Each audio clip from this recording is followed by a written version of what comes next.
Ashama harka fuunee akkam jirtu kabajamtootaa fi hordoftoota keenya miidiyaa Yootii Afaan Oromoo oduu yeroo kanaaf qabannee dhiyaanne kan simbiraan geenyu ta'a. Oduu waliin ani Abdii Milkeessaatti aga xumuraatti nu waliin tura. Ibsi gaddaa qulqulluu Siinodoosii dhaabbataa mana Kiristaanaa Ortodoksii Tawaahidoo Itoophiyaa irraa kenname.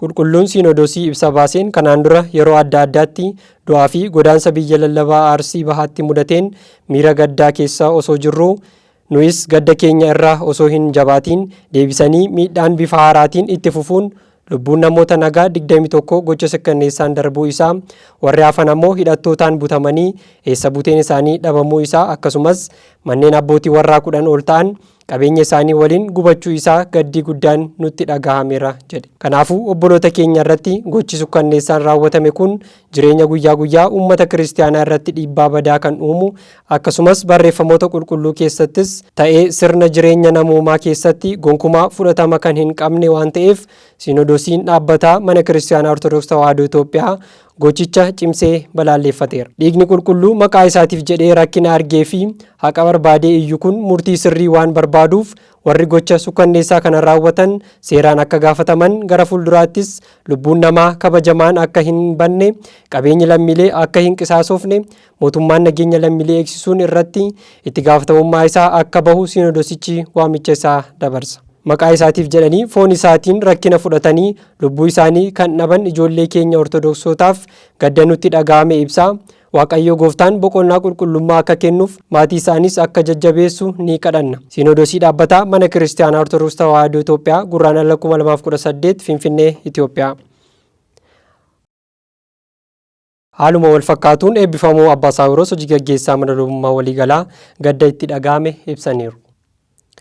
Ajjechaa sukkanneessaa fi garmalee gaddisiisaa ijoollee keenya ortodoksii irratti yeroo adda addaatti mana amantaa keessatti raawwatamaa turee fi raawwatamaa jiru mirga ijoolleen keenya ortodoksii bilisaan jiraachuu fi sirna amantii isaanii kutaa biyya keenyaa kamiyyuu keessatti raawwachuu kan sarbu ta'uu isaa ibsuu barbaanna. Kanaaf mootummaan naannolee fi federaalaa dhimmicha bifa adda ta'een hordofuun karaa furmaata waaraa itti argatu akka barbaadan dhaamsa keenya dabarsina. Akkasumas manni lubummaa waliigalaa teessoo paatriyaarkii hanga rakkoon naannoo bu'uuraan furmaata argatutti tattaaffii isaa akka itti fufu hubachiisna. Waaqayyo ijoollee keenya ajjechaa sukkanneessaa fi gaddisiisaa kanaan lubbuu isaanii dhabaniif mootummaa samii akka nuuf kennu namoota jaallataniifis maatiiwwan isaaniif immoo jajjabina akka nuuf kennu kadhannaa keenya yeroo hundaati. Eebbifamoo Abbaa Saawiroos hojii gaggeessaa mana lubummaa waliigalaa Hangafa Phaaphaasii biyyoota lallaba kibba lixa Shawaa fi magaalaa Shaggar eegaa olaanoo Kawaala Dawoo Hirkattootaa Fayyisaa Addunyaa.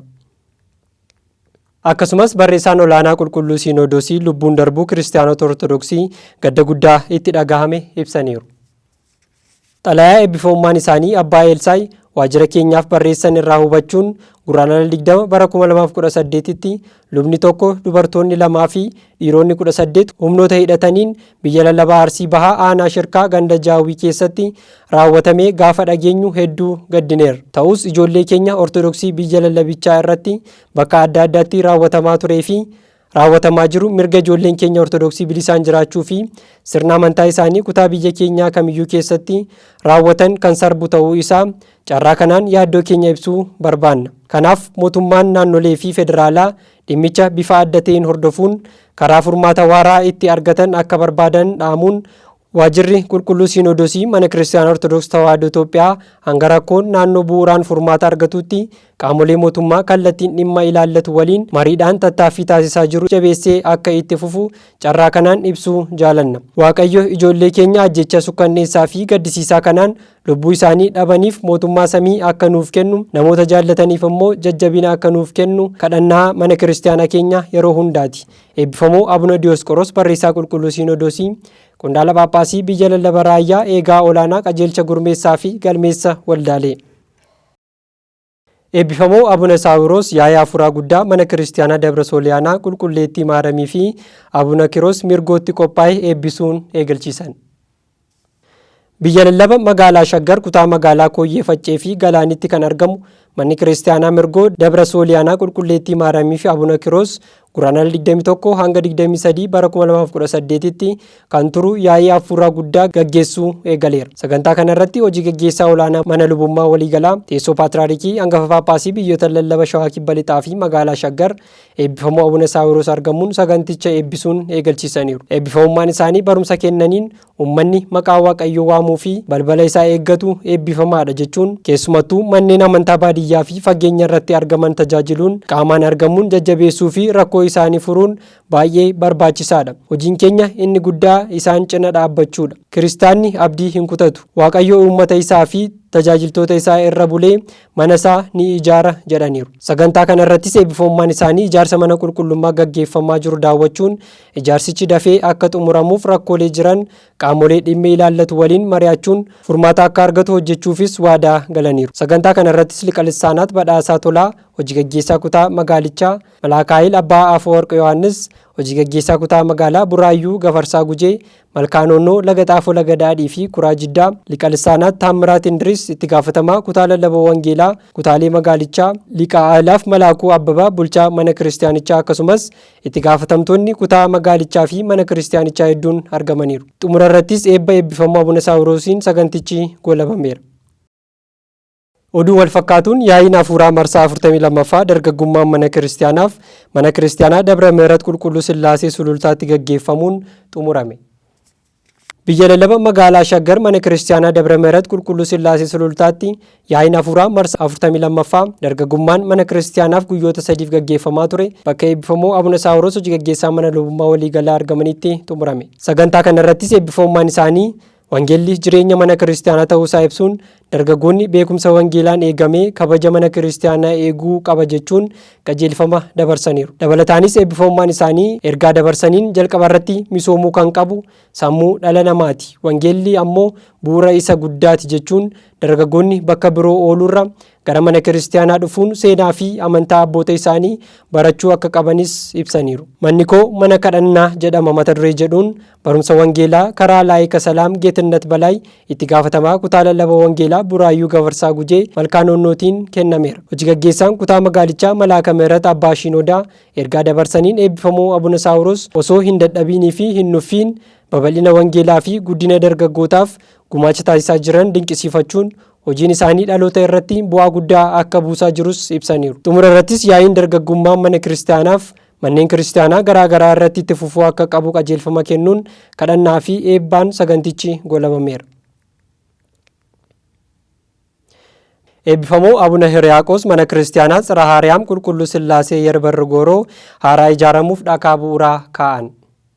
Biyya lallaba magaalaa Finfinnee mana lubummaa kutaa magaalaa Lammii Kuraa mana kiristiyaanaa Tsirhaa Aryaam Qulqulluu Sillaasee Yerbarri Gooroo haaraa ijaaramuuf eebbifamoo Abuna Hiriyaaqoos hangafa Phaaphaasii biyyoota lallaba Finfinnee fi Hadiyyaa Silxee dhakaa bu'uuraa kaa'an. Eebbifamummaan isaanii dhakaa bu'uuraa kaa'uun cinatti hojiilee misoomaa mana kiristiyaanichaatti hojjetamanis eebbisaniiru. Sagantaa kana irrattis Malaaka Mihirat Abbaa Gabra Egziyaabeer hojii gaggeessaa kutaa magaalaa Lammii Kuraa, Malaaka Aryaam Kidaana Qaal Ballaxa bulchaa mana kiristiyaanaa Tsirhaa Aryaam Qulqulluu Sillaasee Yerbarri Gooroo, abbootiin lubootaa, faarfattoonni dilbataa fi hawaasni amantichaa argamaniiru. Xumura irrattis ergaa eebbifamummaan isaanii dabarsaniin bulchaan mana kiristiyaanichaa Malaaka Aryaam harka hojiif uumame kan qaban ta'uu isaanii gochaan argineerra jechuun mana kiristiyaanichaatti hojiilee misoomaa yeroo dhiyootti hojjetamanis dinqisiifachuun eebbaa fi kadhannaan sagantichi goolabameera. Haaromsi gamoo Kawaala Dabra Haayil Qulqulluu Gabreelii amma hagayya 19/2018tti hojjetamee akka xumuramuuf qajeelfamni darbe. Haaromsi gamoo Kawaala Qullubbii Dabra Haayil Qulqulluu Gabreelii qulqullina isaa eeggatee hojjetamuun kabaja ayyaana waggaa hagayya 19/2018 dura hojjetamee akka xumuramuuf eebbifamoo Abuna Saawiroos hojii gaggeessaa olaanaa mana lubummaa waliigalaa hangafa Phaaphaasii biyyoota lallaba Shawaa Kibba Lixaa fi magaalaa Shaggar eegaa olaanaa Kawaala Dawoo Hirkattoota Fayyisaa Addunyaa qajeelfamaa kennan. Caalbaasii haaromsa kawaalichaaf dhiyaate irratti dorgomtoonni caalbaasii irratti hirmaatan 5 dhiyaachuun isaanii ibsameera. Haaluma kanaanis eebbifamummaan isaanii qajeelfama kennaniin haaromsi kun yeroo dhiyootti akka xumuramu kawaalichis qulqullinaa fi seenaa akkasumas sadarkaa isaa akkuma eeggateen of eeggannoon akka haaromfamuuf qajeelfama kennaniiru. Sagantaa kana irratti kan argaman eebbifamoo Abuna Maarqos hangafa Phaaphaasii qajeelcha lallaba wangeelaa fi ergama duukaa bu'ummaa ergaa dabarsaniin akkuma gamoo kana jireenyi hunda keenya akka haaromfamuuf laphee qulqullaa'an Waaqayyo kadhachuu qabna. Haaromsa seenaa qabeessa kana yeroo kanatti eegalchisuun isaanii eebbifamoo hojii gaggeessaa waliigalaa hundeessaan lammaffaa akka isaan taasisus ibsaniiru. Akkasumas eebbifamoo Abuna Niqoodimoos hangafa Phaaphaasii biyyoota lallaba Harargee Bahaa, Wallagga Bahaa fi Horroo Guduruu Wallaggaa gama isaaniitiin tajaajilli kawaalichaa danqaa tokko malee akka itti fufuu fi haaromsi kunis yeroo qabameefitti xumuramee gara tajaajilaatti deebi'uu akka qabu hubachiisaniiru. Kabajamtootaa fi hordoftoota keenya miidiyaa OTC Afaan Oromoorraa oduun yeroo kanaaf qabannee dhiyaanne kan haga ammaatti daawwattan ture. Oduu waliin ani Abdii Milkeessaan ture. Qophiilee OTC Afaan Oromoo afaan waliin turtii gaarii.